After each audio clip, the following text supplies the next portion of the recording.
Now let's introduce our speaker. Does Judd Davis need to be introduced?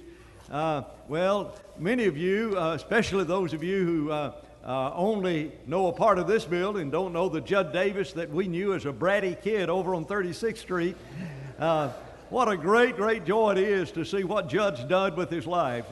Judd, I feel like you're another one of my sons. You spent so much time with my boys as they were growing up, and it's just always good to have those who are products of this church coming back. And Judd is here today to speak. Judd has a very, very special interest in young people. He's been working at Freed-Hardeman. Judd, I'm not sure how many years. I'm going to guess perhaps nearly as many as 20 years, been working with those young people up at Freed-Hardeman, has a great interest. And he and his wife, Lou Ann is one of the real outstanding teachers of the school up there. In fact, the science building that has just been built, she designed it all. They ought to put her name on it. Judd, if you'd given more money, they would have put her name on that. But we know that Lou Ann's name belongs on that building. And Judd, it's so great to have you here today to talk to us about our future and about the future of the church. And I'm looking forward to hearing this. The title of Judd's lesson is Keeping the Faith. Judd, come and tell us what God wants us to do.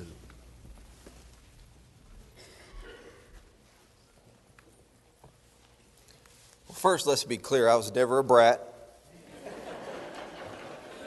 Ever. Never. Just get that out of the way. That's taken care of. But I'm very honored to be here today. This place is special. I'm going to talk a little bit about that in a few minutes, but I just want to jump right in. There's nearly 3 billion people in the world under the age of 20. Almost 3 billion under the age of 20. Think about that just for a minute. If you look around the room, you're thinking, wow, there's quite a few in here that might be under the age of 20. Those are the people that I want to talk to you a little bit about. There's going to be a couple other ages in there. But what I want to do today is really give you some information that you may not know. Some research that's been done. I want to give you just some percentages. And when I saw the research, I was shocked, honestly. And that's why I'm here. We're sharing this across the nation with churches as far as California, Alaska, Florida, all over the place. And it's not just a few people. It's everyone at Freed-Hardeman that's sharing this information because we think it's that important. 3 billion people under the ages of 20. In a research, some research done by Pew Forum, they looked at just across the globe, how many folks really are represented in religion. 2.2 billion are Christians. But for the first time, it's not the first or the second one that's a surprise. It's the third one. The third largest religious group in the world are non-believers. 1.1 billion. That's a lot of non-believers. And that's something that we need to be aware of and begin to work toward. 51 million of those live in America. So being at a Christian college and being at Freed-Hardeman, being in a church, those are the ones that we can really target, I think, more than anyone else. This is the one that really surprised me. Between 2007 and 2012, this is people who are 30 and below. And 83% in 2007, I never doubted the existence of God. 83% said that. In 2012, went down to 68%. So what's taking place? What's happening within our world? 1 in 3 Americans believe that they're just not associated with any religion at all. So 1 out of every 3 are not associated with any religion. And that trend is growing. We're going to talk a little bit about that.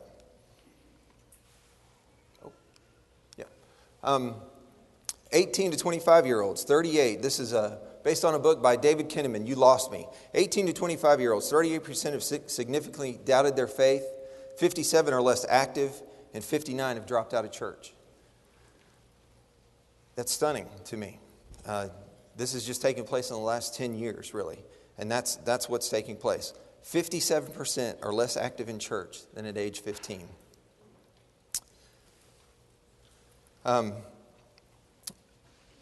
The young adult years of many Americans are marked really just a decline in religion. They don't want to have anything to do with it. They just are tired of it. They're tired of the structure And they find that most of that takes place when they leave home, when they leave this church, when they go somewhere else, and they go to college. The college experience is being the number one determining factor of our young people leaving church. Wherever they go to college, whatever happens there, that's what's taking place. And that's when they're leaving the church. So what I wanted to do today was basically tell you in a nutshell, they're leaving religion, they're no longer attending church, and they're beginning to doubt the existence of God. And that's just really a scary thing. So what can we do about it? I'm going to get to that. First, I want to talk about this place. Train up a child in the way he should go, even when he is old, it will not depart from it. I came over here yesterday so I could make sure I had all this technology, my iPad, my phone, my paper. I wanted to make sure that it was all going to work. And I came in and I went back there, and it's like I walked into the, space shuttle. So I couldn't figure anything out back there. And I couldn't get it turned on. And so I said, well, Dad, that was a great trip. It's fun, nice and warm in here. Let's go back to the house. But the thing that was interesting to me was as we walked out, the pride that he had in the job you had done in this hallway. It was all about young people. It was about, let me tell you what we're doing here. Let me walk you through the rooms. Look at this hallway. Look what she did here. Look what they've painted here. Look in here. And he wanted to take me in each and every room. I'm thinking I can't get my PowerPoint to work. But he's thinking, you have to see this. A thing you do well here at Palm Beach Lakes, and I'm preaching to the church. A thing you do well here is work with young people. My first visit here was around about the time Neil Armstrong walked on the moon. It was actually 2 weeks before. I was born at Good Sam. My mom had me here 2 weeks after. And every Sunday, Wednesday, anything that the doors were open, we were here. That was my first visit. It was where I learned to be a Christian. It's where Red Johnson and Everett Hatfield taught me to fish. It wasn't really anything about church, but my father put me around Christian men who were great examples, and they taught me to fish. This is where Don Spurlock taught me to sing Shortening Bread. I don't know if you remember that or not, and if you can't remember it, we need to find some kind of video, but it was unbelievable. Gigi Friedley, 7th grade, I went to my first junior-senior banquet as a 7th grader with Gigi. Rose Martin taught me really my favorite Bible character, Ehud. Some people say Ehud. It's wrong because it's Ehud because it rhymes with Judd, and he was left-handed. Ehud. That's what it is. It's where I was called down from the pulpit while messing around with Jody Massey over here in the old building. Dan was preaching, and he just stopped and stared at me. And my mom did like Roadrunner and just did and pulled me out, But it's where that happened. It's where I got in trouble. It's where I found the best friend of my childhood, Gary Jenkins with a capital D. We were best friends. I spent more time at the Jenkins house probably than I did at my own on Sundays. We were together all the time. This place just created a great atmosphere. It's where my brother Johnny Mark taught me that the unleavened bread was in the refrigerator. And so after church, before we went out to eat, I might have a few. So I'm gonna confess to that. But more importantly, it's where Bill Powell taught me to serve on the Lord's table. We would go back in that library and he would line us up. And I remember the first time I had my suit on, I was so nervous. It's going to be okay, Judd, And he took me through that. So where Jerry Hopkins and Dwayne and Dwight Lanham taught me to lead singing. It's where Joe Holland taught me Christian evidences, as much as I hated that class.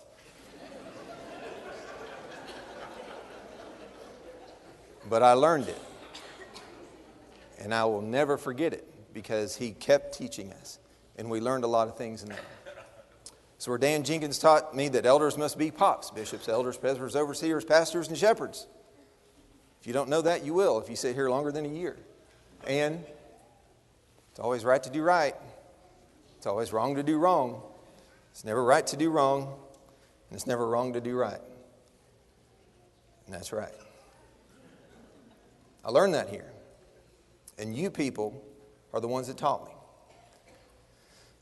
And it's people like you that taught me that I needed to believe the Word of God, confess it, repent of my sins, be baptized, and live a faithful life. And on March 13, 1983, 30 years and a month ago, that happened. Thank you. I thank you. It's special to me. You provide a great foundation for today's youth, and I think you know that. I think you guys spend a lot of time and a lot of effort focusing on that. But what happens when they leave this place? What happens when they leave here, they graduate from high school, and they have all these aspirations, and their life is new, and you know what's coming, and you're trying to tell them, but what happens? I want to tell you a little bit about who these people are. I want to tell you a little bit about how they think, because it's probably a little different than how you think, unless you're one of them. And if you're one of them, I'm just going to talk about you for a little while, all right? And I'll try and be nice. I actually took a survey to find out how millennial I was. It was online, and so these were some of the questions. There were like 24 questions. And have you watched more than 1 hour TV in the past 24 hours? Have you read a daily newspaper? Yeah. How many text messages did you send or receive? How important is a high-paying job to you? And do you have a tattoo or piercing? Well, if I'm going to make fun of them, I'm 4 points away from being a millennial, so I'm not going to make fun of anyone. I'm pretty close. If I had a tattoo, I'd be over the line. But the thing that was interesting was a tattoo, piercing, or is religion important to you? If religion was important to you, the number went down. If religion was not important to you, the number went up. So that was kind of interesting. But this is who they are. Can I have that yesterday? I want it right now. I want to watch a movie? Netflix. I'm there. It's done. I got it right on my phone. I want everything right this second. Short attention span. And the other one is a short attention span. It's really, really short. You have to stay with them, you have to stay in front of them, and you have to make an impression from the very beginning. Still haven't grown up. After they graduate from college, sometimes they come home. A lot of that has to do with different circumstances, but that's something. They remember what it was like before when they had the one computer in the library, you remember? And they brought it in. They do remember that, and that is archaic. They will all be famous at some point. It'll be for about 10 seconds, but they'll be famous at some point. Technology, socially schizophrenic. They may be one person on Facebook, a different person on LinkedIn. Seriously. Because if you look at someone on Facebook and you go look at them at LinkedIn, they've got their tie.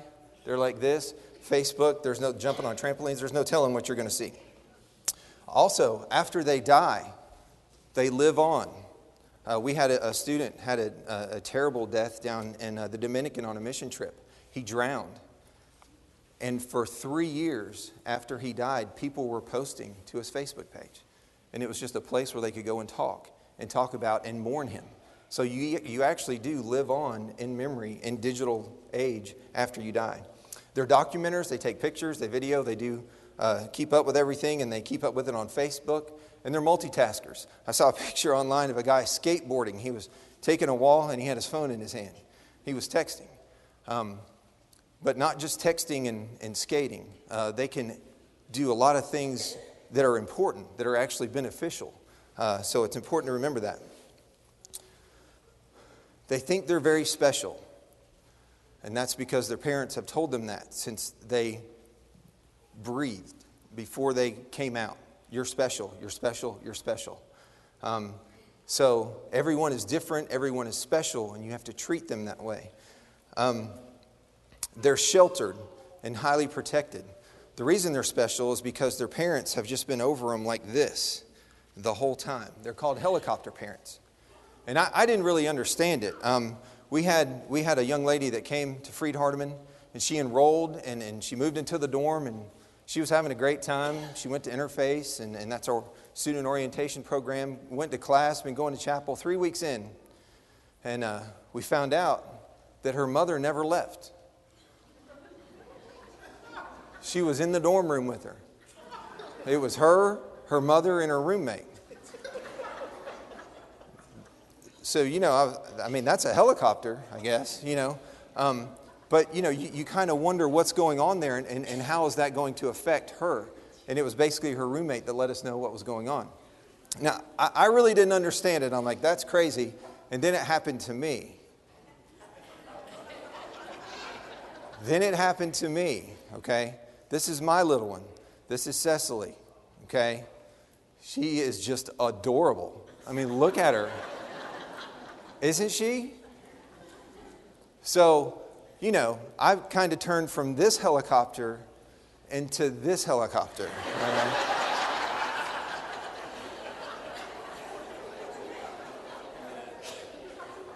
She comes home, Daddy, Taylor was mean to me on the playground. How big is he? How big's his daddy? We'll have a conversation, you know. But it's true. I didn't understand it, but now I do. And don't get me wrong. I know that all of us that have been children or have children, were precious at one point. My parents took me to college. They dropped me off. They left. Okay? Leanne, my wife, when her parents took her to college, I don't even think her father turned the engine off. Set it out. You good? See you at Christmas, you know.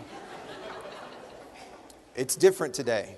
So when we're talking about young people and we're trying to have influence over them, it's very important that we look at them as a unit with their parents. It's not just that student, but it's also the parent. They're very confident because they've been hovered over and they've been told you're special, and they believe it. And they're very confident, they're motivated, and they're goal-oriented. If you set a goal out for these folks, they're going to accomplish it, and they're going to keep trying. They have great potential, but we have to find a way to focus that. Yes, they're team-oriented. The group is not really interested in individual achievement. They want to have the work as a group, and they all want to say, hey, this is why I'm doing this. This is why it's important. And it has to have meaning. Also, they're achieving very well. GPAs are rising.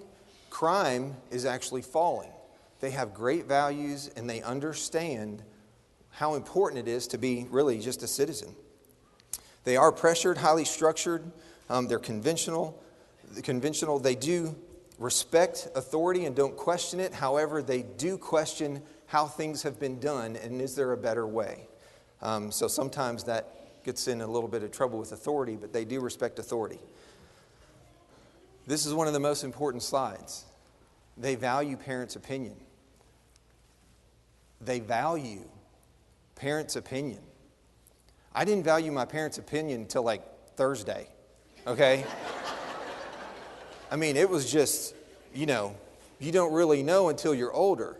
And we used to hear all these speeches. The people would come in like me and they would say, I know you don't believe me, but you need to.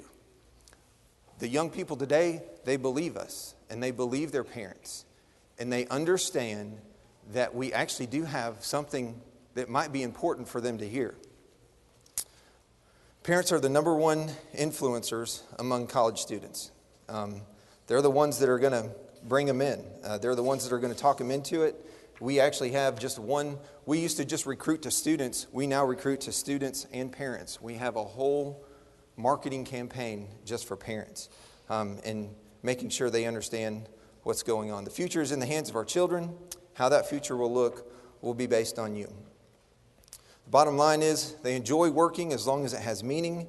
They believe you should treat others as you want to be treated. They want to be part of something bigger and greater than their individuality, but they're not sure about religion and how things have been done. So you see the potential, but there's something missing, and we have to figure out how to take care of that. Fathers, do not provoke your children to anger, but bring them up in the discipline and instruction of the Lord. I believe my dad wanted me to be a preacher, but he never really told me. He wanted me to be a basketball player, a really good basketball player. He came to all my games. He made sure, he came to a lot of games. Considering the time he spent going to games, and my mother was there too, considering the time they spent going to games versus how much I actually played, it was ridiculous. I mean, it's like 5 minutes a season, something like that. But Dad would hire a coach. You need to get better. And there was one game that I remember in my mind where I was actually playing, and for some reason the referees didn't show up, and you know Dad's a referee, so he's refereeing the game. He's got his whistle, and he's going, be aggressive, you know. He's out there on the floor trying to make me be a better basketball player, but he never looked at me and said, be a better basketball player, or be a great basketball player. Same thing with my mother. She wanted me, I think, to be a good singer. Everywhere we went in the car was Anne Murray and Kenny Rogers and Lionel Richie and Juice Newton, Breaking It To Me Gently. She's got all these songs that we're singing. And we're singing them in the car. Sing with me, baby. And we're singing and we're singing and we're singing. But she never said, I want you to be a great singer. I want you to go to Nashville, and if you don't, you're not going to get dinner tonight. It was never like that. She was always supportive, and she always put me in an environment where I could learn those things. But she never shoved them down my throat. In the same way, my mother and father never said, we want you to be a Christian. As I said before, June 30th, after I was born on the 17th, I was here. I was in this place, in another building, but I was here.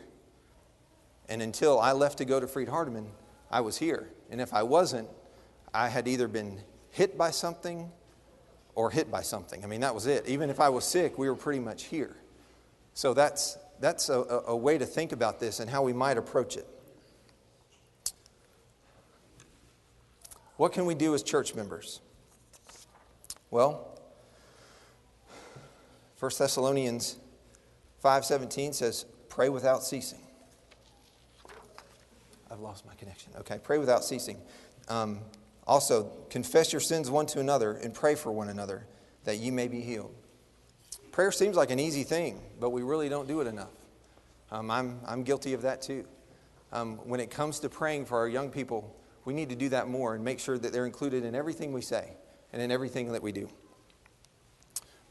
We have to teach. I'm one ahead, sorry. We have to teach. I think that's another thing, as I mentioned before, that you do very well here. Getting that foundation in place. But when they leave here, how are we teaching? Deuteronomy 6:6-9 talks about just making sure that it's always around your neck, that it's bound in your heart. And that's something you need to consider. And Proverbs 6:20-21, my son, keep your father's commandments and forsake not your mother's teaching. Bind them in your heart. Always tie them around your neck. I'm sorry, that was Proverbs 6, not Deuteronomy. And my son, do not forget my teaching, but let your heart keep my commandments. I know we covered this, but it's very important that we continue to teach. We've got to provide a godly environment. Do not be deceived. Bad company ruins good morals. The fortunate thing, as Dan said, I was always at his house, it seemed like. Gary and I were always together. And the reason we were together is because we were here and we were there. The people here were the people that I was around, and that environment saved me. I believe that. That environment actually saved me. And I think when I left here and went to another place, that environment continued to be a place where I could continue to be saved. It was also true in high school. My mother and father sent me, to Freed-Hardeman. They didn't, and then when I went to college, they sent me to Freed-Hardeman, and they didn't really give me a choice. I mean, they gave me a choice. Dad said, you can go anywhere. I'm only paying for Freed-Hardeman, but you can go anywhere, wherever you want to go. So that was an easy decision. We need to encourage them. Remember also your Creator in the days of your youth. Before the evil days come and the years draw near, I have no pleasure in them. We have to show them that God exists, that He answers prayer, that He knows our every need, and that they should talk to Him. We're not teaching them to talk to God. I need to do a better job of that in my own home. But we need to teach them to talk to God and know that He exists and that He is there to help us. Let no one despise your youth for your youth, but set the believers an example in speech, in conduct, in love, in faith, and purity. We have to be examples. We have to encourage them and be examples. Now, Christian education. I'm a firm believer in it. I've been a part of it, as Dan said, for 20 years. I went to Freed-Hardeman. I've gone to a state school. I'm now actually enrolled in an online school, getting my terminal degree in photography. I'm serious. It's called Savannah College of Art and Design. I can show you. I'm getting an MFA in art and photography. Thanks for laughing. I guess I'll quit that program. Anyway, but seriously, I'm getting a terminal degree in photography. I teach photography at Freed-Hardeman in the art department. They have just combined the art department and the science department, of which my wife Leanne is dean. So at some point I'll probably be working for her, which is very exciting. But that's why I'm getting that terminal degree. At Freed-Hardeman, though, for a long time we've talked about growing in wisdom and in stature and favor with God. The really fourfold growth that Jesus experienced. And we believe at Freed-Hardeman we have that. And I believe that the Christian schools that we all know about do this. All Scripture is breathed out by God and profitable for teaching, reproof, correction. We know this verse, and it's true. We have to continue to do those things. And I believe at a Christian university that happens. This is the study that I really wanted to tell you about, is where have all the young people gone? Flavel Yakeley is actually a faculty member at Harding. He's actually a staff member at Harding. He works in one of the church relations offices. And he was commissioned by these guys, the presidents of all these colleges, to do a study on young people. What they're doing. The ones that went to Christian schools, the one that didn't go to Christian schools. He got the names from churches, and he did this study. The retention rate in the church. People that did not attend college, only 43% were still members of the church. Those that did not attend a Christian school, only 49.7%. This was in 2008. Those that attended a Christian school was 85%. 85% were still members of the church. And in this study, you could break out each school. Freed-Hardeman was 94.9% of people that went to Freed-Hardeman were still members of the church.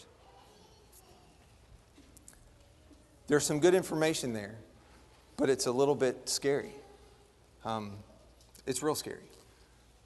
I do, of course, point out the Christian schools in Freed-Hardeman, but when you think about it, it's almost half as much. Involvement in church leadership. 65% of Freed-Hardeman graduates are involved in leadership, but the other Christian schools is 56%.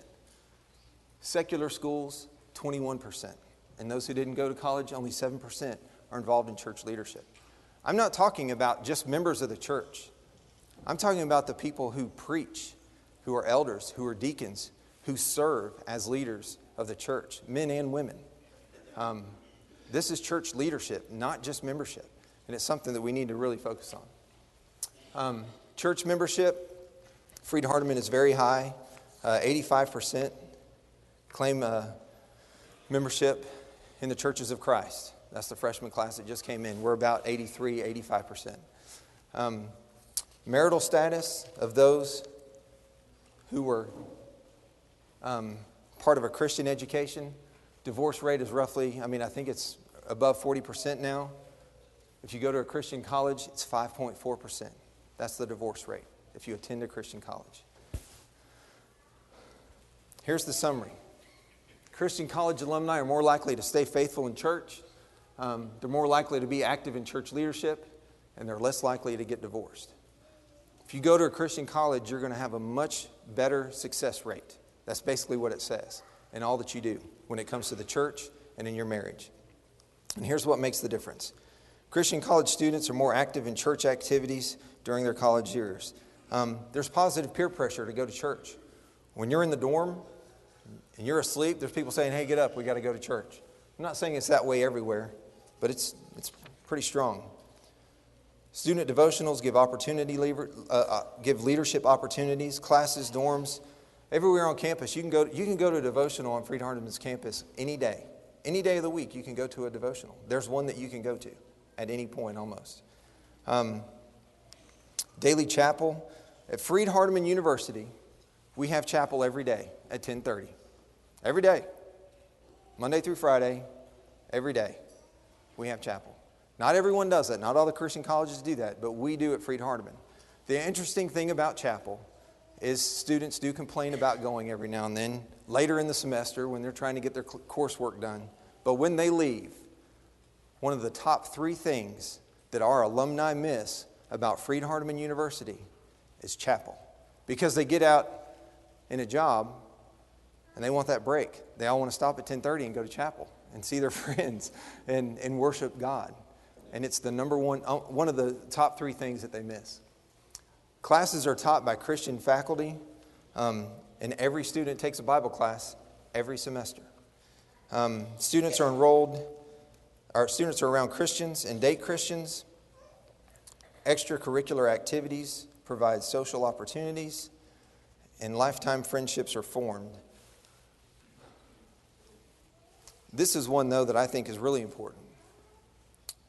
When I graduated from Freed-Hardeman, my social network before Facebook, when it was just you had to know people literally face to face, were Christians. I was in Nashville interviewing for jobs with Christians, with people who worked in the secular world but were still members of the church. So not only am I graduating from college a Christian, and I've gone through these 4 years and I've become a stronger Christian, I'm now able to know who the other Christians are, and I may be able to work with them once I leave there. It's just a great opportunity. Quality Bible study is probably the most concentrated time you'll ever study the Bible, because our Bible classes are tough. They're very, very difficult. Service and evangelism opportunities are just innumerable. We have probably about 300 kids that go on mission trips every spring break. They don't take their spring break. They go on mission trips. And that's very impressive. This is one thing I want to address today. I think when people think about Christian education, they think, well, my education is going to be inferior, and I'm paying more for it. I want to talk about that myth just a little bit. I don't believe it. I'm going to use Freed-Hardeman as an example. You could use other of the Christian schools, but I'm most familiar with this one. 81% of our classes have fewer than 30 students. So they're going to get to know their teachers. They're going to get to know those members of the church that are teaching them. 92% of graduates who have applied to a professional or graduate program in the health sciences since 2000 have been accepted. The national average is 40%. Freed-Hardeman, it's 92%. 100% of our social work graduates are accepted. 70% of full-time faculty hold terminal degrees, and that's basically what I was just talking about with photography a minute ago. If you have a chemistry professor, they have gone as far as they can in school. They have reached the final degree. They have a terminal degree. There's no further they can go. 70% of our faculty hold one of those. 100% of the faculty at Freed-Hardeman University are sitting where you're sitting today. They're at church. And they're worshiping the Lord just like you are. 100% of them. That goes not just for the faculty, but also for the staff.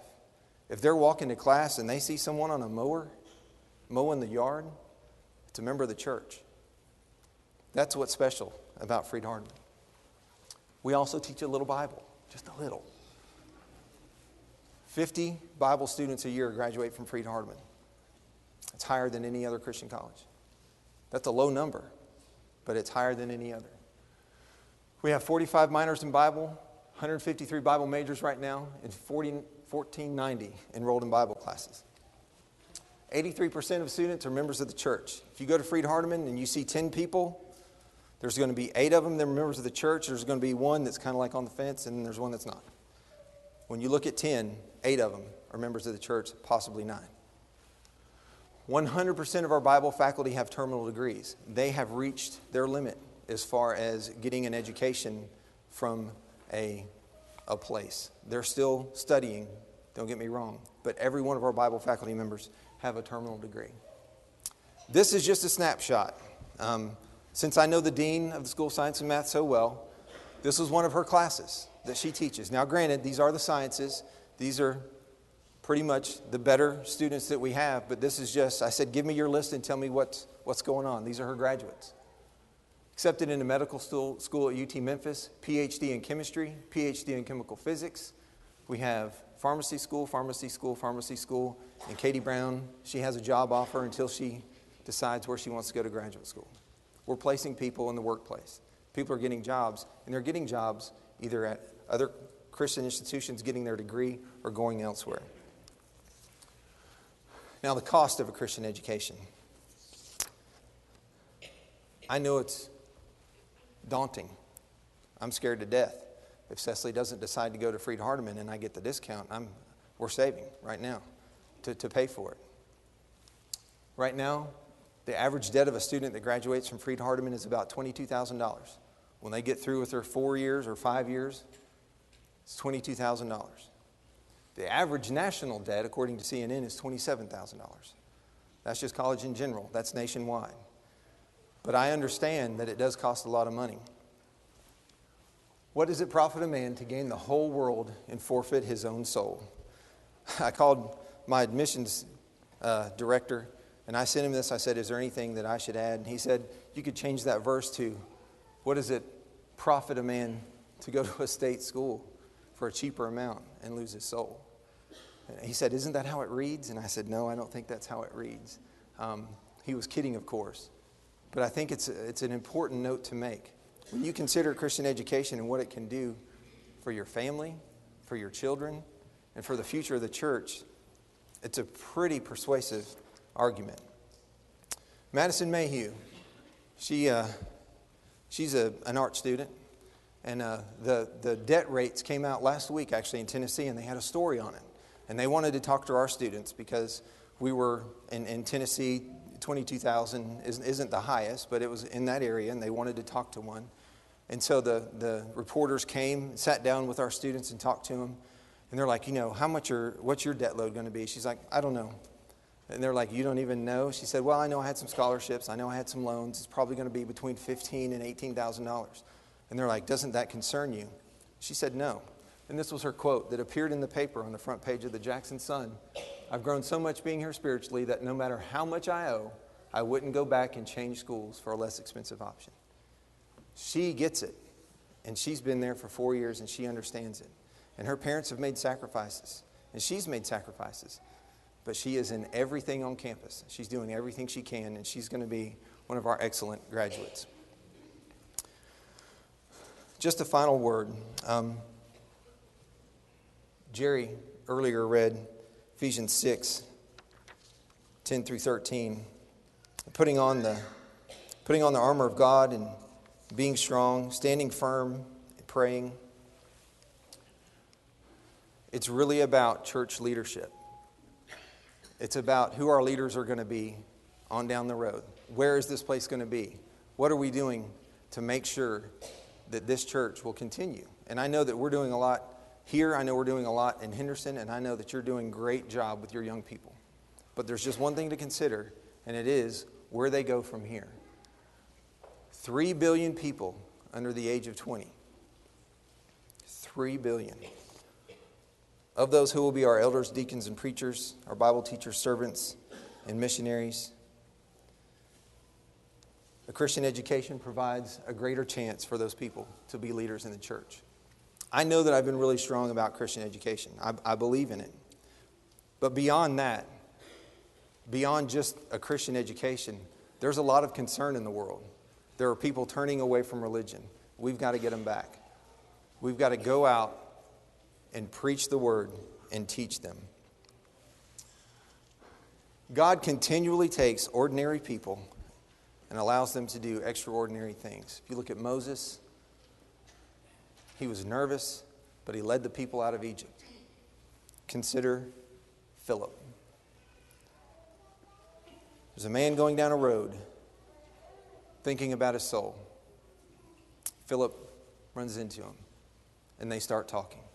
They start talking about the Bible. And he wants to know, what's going on here? I want to be this. I want to do this. And he said, look, here's water. What hinders me from being baptized right now? I'm so excited. I am so moved by this. I need to do this right now. And Philip said, if you believe, you can. And they did. That's the same thing that you have right now in this building. You have the same opportunity. These were taught to me a long time ago.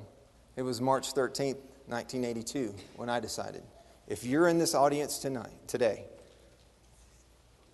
and it's your turn, and you've been hearing the word, and you finally understand it, come forward and confess those sins. Repent of what you've been doing. Be baptized and live a faithful life as we stand and sing.